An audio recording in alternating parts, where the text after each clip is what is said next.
Graça e paz da parte de Deus, nosso Pai, e de nosso Senhor Jesus Cristo. Bom dia, Ibabe. Bom dia. Um abraço do tamanho do mundo para você. E você que não está ao vivo, boa tarde, boa noite, onde você estiver, quando estiver. A Ibabe está de volta para casa. E um beijo para você também. A Ibabe está de volta para casa. A Ibabe é a casa de Deus. A Ibabe comunidade é a casa de Deus. Deus não habita em templos feitos por mãos humanas. Deus não habita em templos de pedras. Deus habita num templo de pedras vivas. Pelo seu Espírito Santo, Deus habita no corpo de Cristo. Então a Ibabe é a casa de Deus. Mas esse prédio aqui é a casa da Ibabe. Esse prédio é a casa da Ibabe. Esse prédio, esse lugar, esse pequenino ponto na zona oeste da cidade de São Paulo, esse pequenino lugarzinho no mundo, uma poeira no mundo, nesse lugar aqui, nós nos encontramos, nós nos servimos, nós celebramos, nós alimentamos a nossa devoção, nós louvamos o nosso Deus. Nós tributamos honra, glória, louvor ao Senhor e graças a Deus estamos de volta. Aquele tempo do distanciamento vai ficando para trás e vai ficando na memória. O tempo que a gente não podia ir na casa do filho, da filha, não podia receber o filho, a filha em casa, não podia visitar os amigos. As casas voltam a ser povoadas.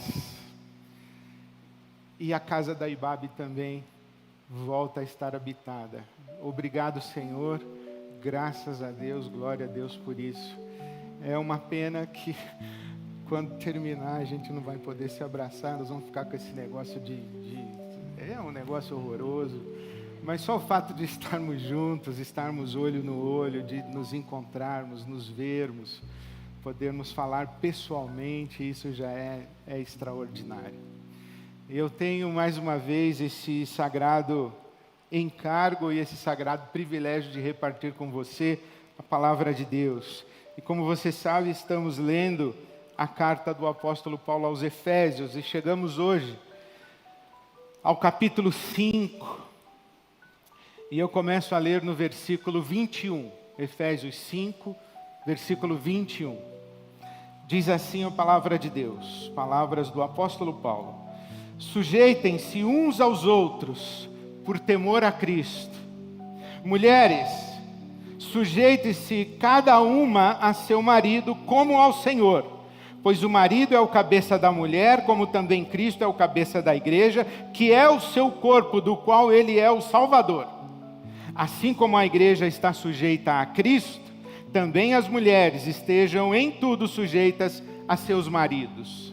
Maridos, ame cada um a sua mulher, assim como Cristo amou a igreja, e entregou-se por ela para santificá-la, tendo-a purificado pelo lavar da água mediante a palavra, e para apresentá-la a si mesmo como igreja gloriosa, sem mancha nem ruga ou coisa semelhante, mas santa e inculpável.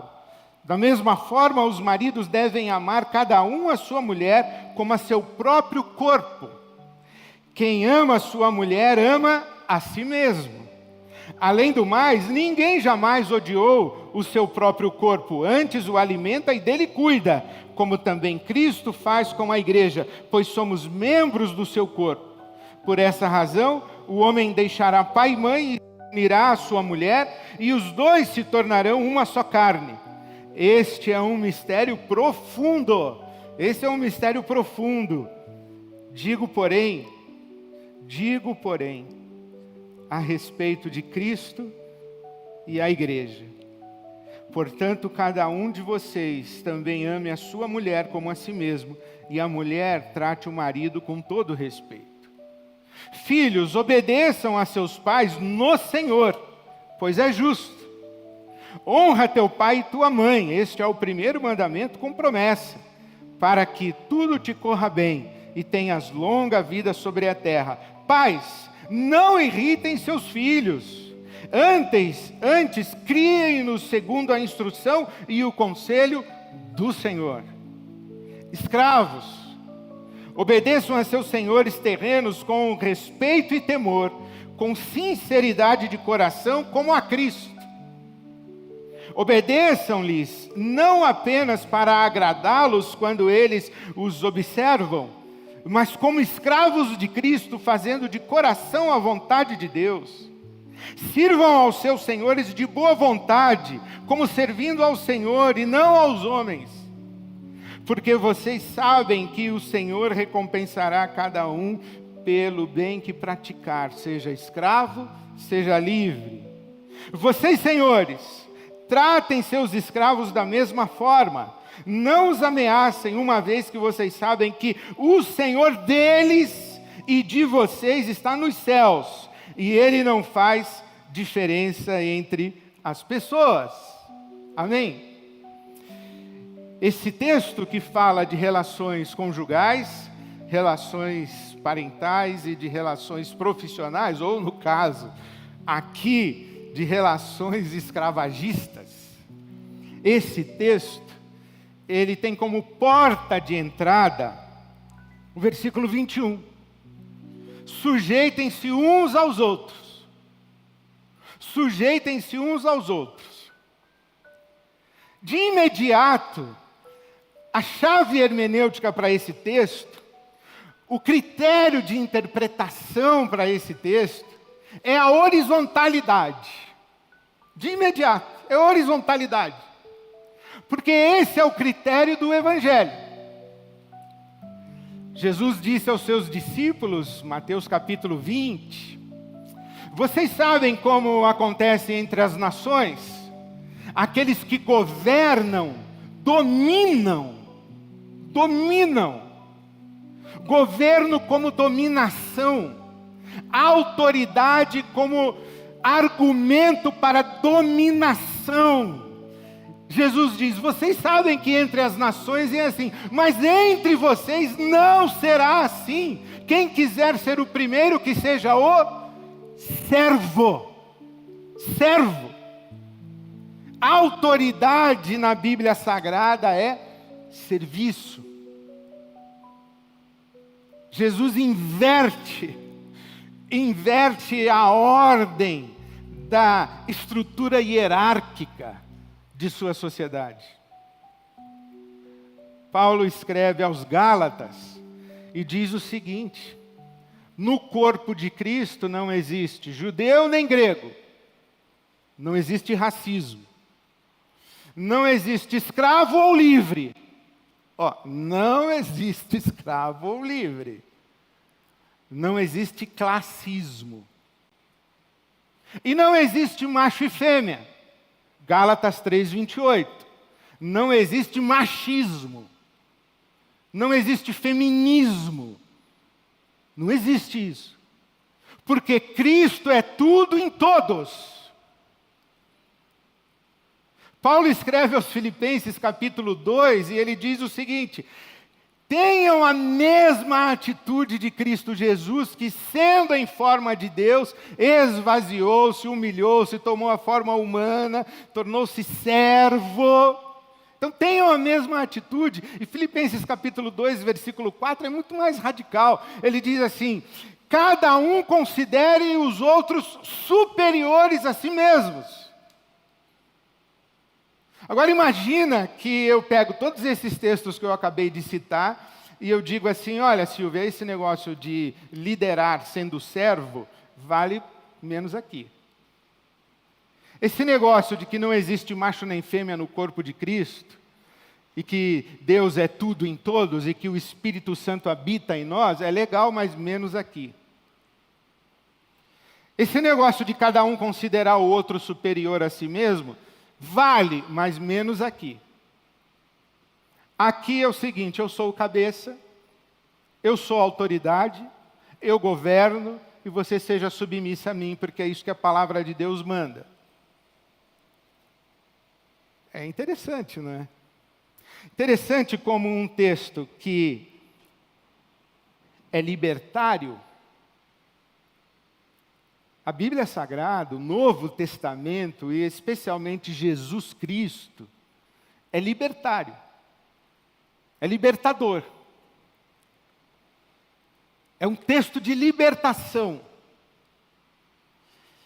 Se não, por tantas razões, pelo simples fato de que nesses versículos que eu li, se a minha conta está certa, eu li 20 versículos, expressões Cristo e Senhor aparecem 13 vezes. 13 vezes. O que o apóstolo Paulo fez foi olhar a sua cultura, olhar a história de onde e o processo histórico onde essa cultura foi formada, e colocar Jesus Cristo no meio, rasgando a sua cultura. As relações de homens e mulheres, Cristo atravessa. No Senhor, por temor a Cristo, amar como Cristo, servir não ao dono. O escravo não serve ao dono, serve a Cristo. O dono de escravo não tem um escravo. Ele tem alguém que é servo de Cristo. E ele é servo de Cristo. E não mais dono de escravo. Esse texto, dentro de todas as limitações da cultura e do tempo bíblico, é um texto que atravessa a relação. Pais, não irritem os filhos. Eduquem os seus filhos, ensinem os seus filhos no temor do Senhor. E filhos, obedeçam aos pais no Senhor. Cristo atravessa essas relações. O que diz para nós o seguinte: quando uma relação não é atravessada por Cristo, ela não é abençoada por Deus, ela não é legitimada por Deus. E numa relação não atravessada por Cristo, não existe argumento que justifique uma postura de submissão. Não, isso que você está falando comigo, não tem Cristo aí, eu me recuso a me submeter a isso. Isso que você está fazendo comigo, não tem Cristo aí, eu me recuso a me submeter a isso. Essa ordem que você acabou de me dar, não tem Cristo aí, eu me recuso a me submeter a isso. Porque Cristo atravessou as relações. Esse texto aqui é muito interessante, eu tenho lido um autor norte-americano, Brian Zand. É um pastor de uma pequenina igreja num dos estados Unidos mais conservadores e fundamentalistas. E Brian Zand, ele escreve agonizando dentro da sua estrutura de sociedade. Uma sociedade que insiste em se estruturar verticalmente. Uma sociedade onde o branco vale mais que o preto, onde o rico vale mais que o pobre, onde o homem vale mais que a mulher, onde o adulto vale mais que a criança, onde o produtivo economicamente vale mais do que o idoso, onde o hétero vale mais do que o gay. É uma sociedade hierarquizada. E o Brian Zand escreve, eu achei tão lindo, o título do artigo dele foi "Meu problema com a Bíblia". Claro que todas as luzes piscaram para mim quando eu li esse título e as luzes diziam: leia-me, leia-me, leia-me. E eu li. E o Brian Zand diz o seguinte: sabe qual é o nosso problema com a Bíblia? É que a Bíblia é o texto escrito pelo que está embaixo. Ele não é o texto escrito pelo que está em cima.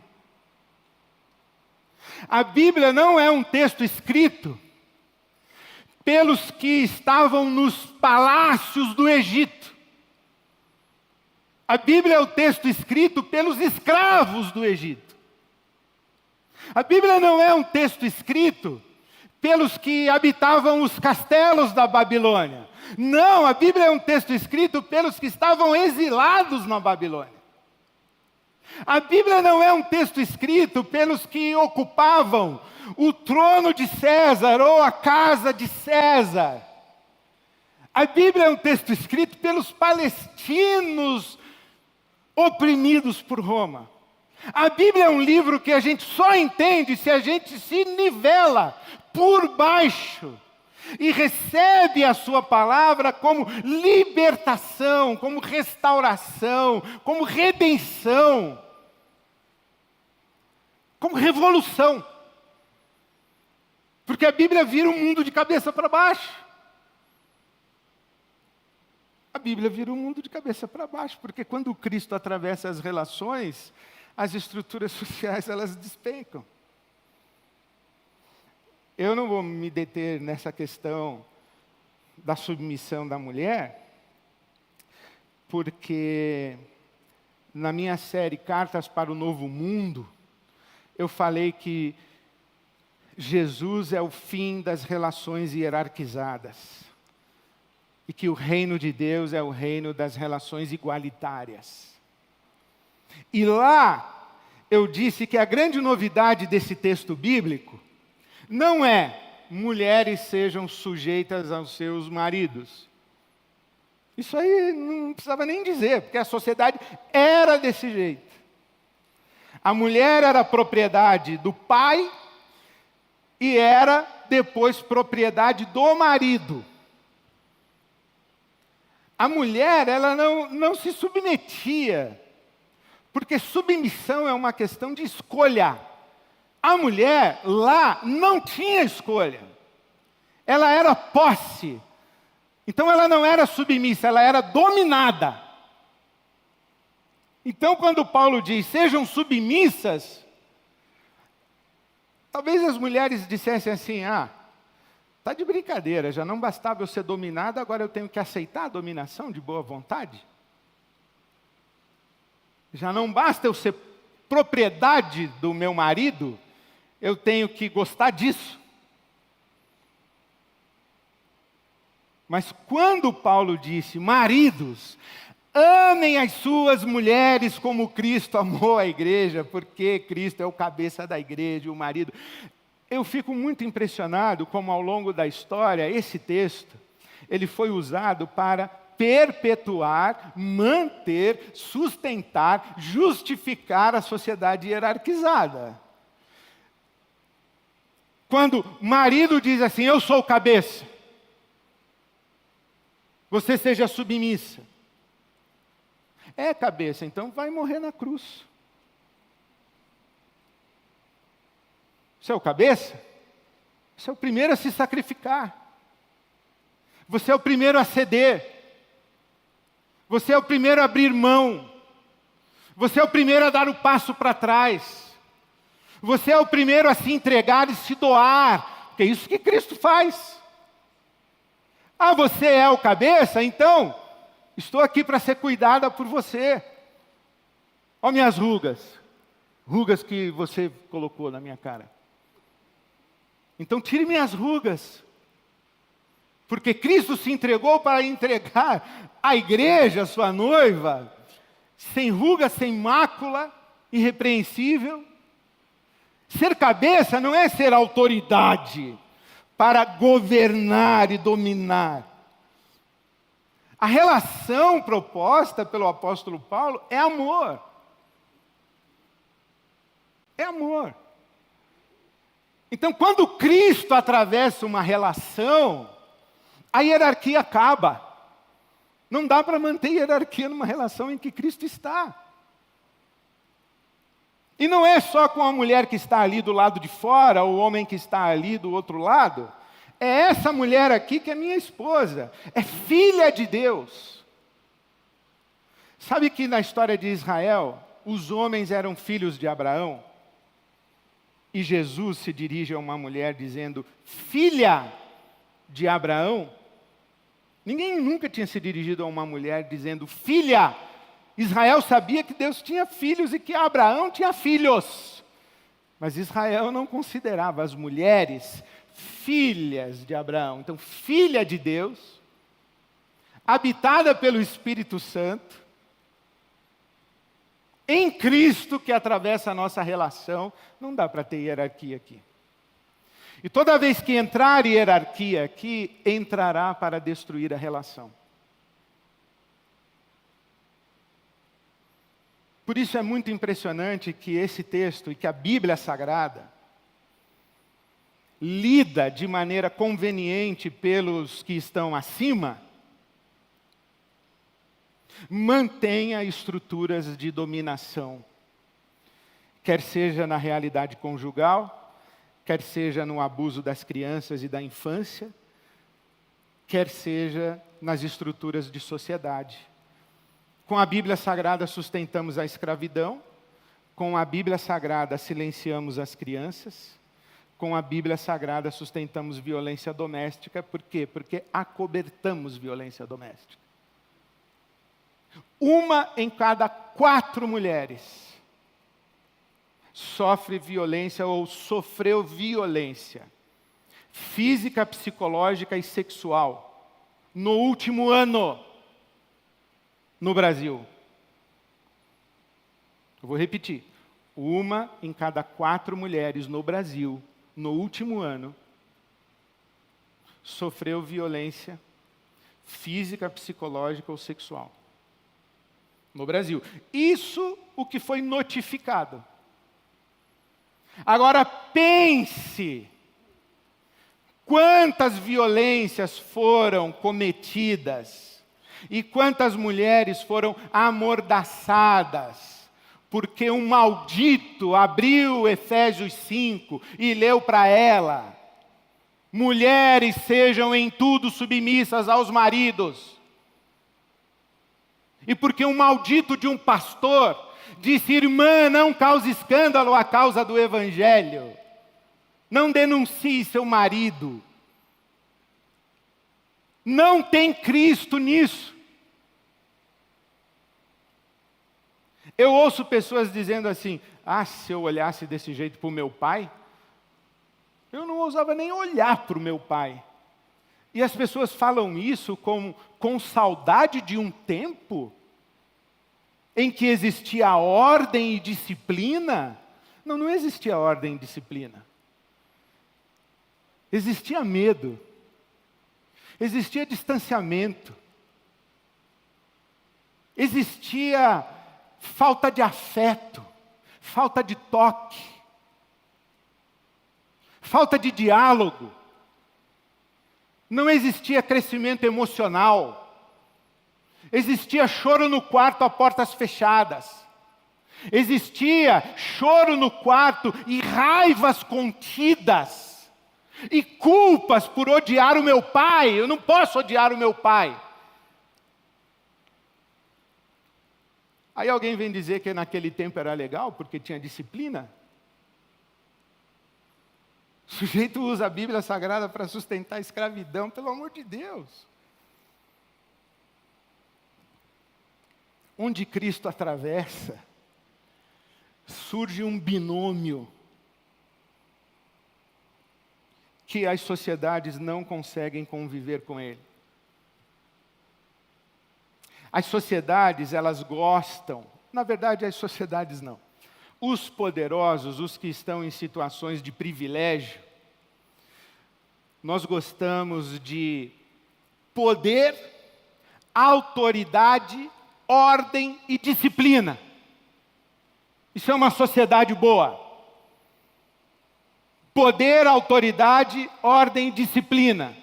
Manda quem pode, obedece quem tem juízo. Mas quando Cristo atravessa, surge um binômio perigosíssimo: amor e liberdade. Aí, pastor, vira bagunça. Onde tem amor e liberdade, vira bagunça. Esse pessoal precisa de disciplina, precisa de ordem, precisa de palavra clara. Não. Entre vocês não será assim. Amor e liberdade, amor e liberdade. O que o amor não constrói, nada constrói. E aquilo construído, que fora construído por outro caminho que não o amor, é a aparência de ordem, mas é dominação e é escravidão. O Evangelho, onde Cristo atravessa as relações, no Evangelho existe uma relação de amor e liberdade. E eu te pergunto, não é assim que Deus se relaciona com você? Como Deus se relaciona com você? Com a lei, a disciplina, a relação de causa e efeito, pecado maldição, pecado castigo, pecado chicote. É assim que Deus se relaciona com você? Não, não é. Como Ele se relaciona com você? Amor e respeito à sua liberdade. Eis que estou à porta e bato. Se você abrir a porta, eu entro. Se você não abrir, eu não entro, porque eu não arrombo portas, eu não pulo muro, eu não entro por janelas. O espírito que invade é outro, não eu. Inclusive, eu liberto você desse espírito que invade sua privacidade, que invade sua consciência, que atropela a sua liberdade, que esmaga a sua dignidade, que suprime a sua autonomia e que rouba você de você mesmo. Eu liberto você desse espírito. Eu convivo com você numa relação de amor e liberdade. E eu queria terminar contando uma historinha que eu gosto muito dessa historinha porque ela explica, ilustra muito da relação conosco, que Deus tem conosco. É a história de um rei muito poderoso que invadiu as terras de uma outra nação, de um outro povo, e capturou e levou para a sua corte, para o seu palácio, a princesa daquele outro reino. E ele se encantou por ela. E ele se apaixonou por ela. E ele levou a princesa para o seu palácio. E ele fez tudo por ela. Mas os olhos dela nunca brilharam. Nunca brilharam. Até um dia, quando o rei, cansado de tentar cativá-la, disse a ela: o que eu posso fazer para ter o seu amor? E a princesa, sem pensar, disse: você pode me deixar ir embora. Você pode me deixar ir embora. Mas se eu deixar você ir embora, eu vou perder você. Eu falei: não. Você não vai me perder porque você não me tem. Você nunca me teve. Então você não pode perder o que você não tem. Mas se você me deixar ir embora e eu voltar, livremente escolher voltar, aí sim nos teremos um ao outro. Mas enquanto você me mantiver aprisionada na sua corte, dizendo para mim que me ama, cometendo para comigo essa violência de roubar a minha liberdade e tirar de mim o protagonismo da minha existência, dizendo que isso é amor, isso não é amor. E eu penso que é exatamente assim que Deus se relaciona conosco. Pode ir.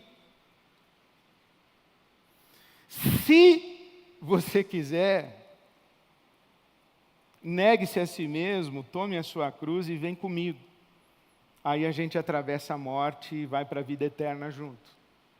Se. E então Paulo, apóstolo, ele diz: o amor de Cristo nos constrange. Não é o poder de Cristo nos constrange, não é a autoridade de Cristo nos constrange. É o amor de Cristo que nos constrange. É impressionante como nós conseguimos, ao longo da história, ler o Evangelho para sustentar sociedades hierarquizadas, na base de poder, autoridade, ordem, disciplina, e não conseguimos ainda construir relações conjugais, relações familiares e relações da vida comum na arena pública, baseadas em amor e liberdade. E sabe por que nós não conseguimos isso? Porque nenhum de nós está disposto a morrer por amor. E enquanto a gente não estiver disposto a morrer por amor, a gente vai tentando controlar um ao outro e fazer do outro um objeto da nossa satisfação. É por isso que eu mando meu filho calar para não atrapalhar a minha televisão. É por isso que eu mando a minha mulher me servir, porque eu estou muito cansado. E é por isso que eu escravizo pessoas. Porque, afinal de contas, sou homem, sou branco, sou hétero e sou rico. E mais, eu sou evangélico. E mais, eu sou pastor. Enquanto a gente não estiver disposto a morrer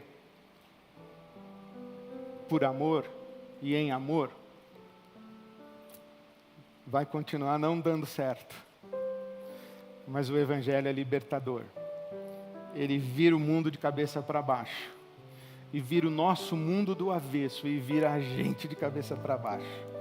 A minha oração é que Deus multiplique gente, homens e mulheres, que sejam protagonistas de uma revolução que seja redenção para o nosso país e principalmente para as nossas casas, para as nossas comunidades, como por exemplo, essa nossa casa comum que é a IBAB. Deus abençoe você, abençoe sua casa, que você experimente a liberdade de viver o amor de Cristo. E experimente o amor de Cristo, que constrói um mundo de liberdade. Amém.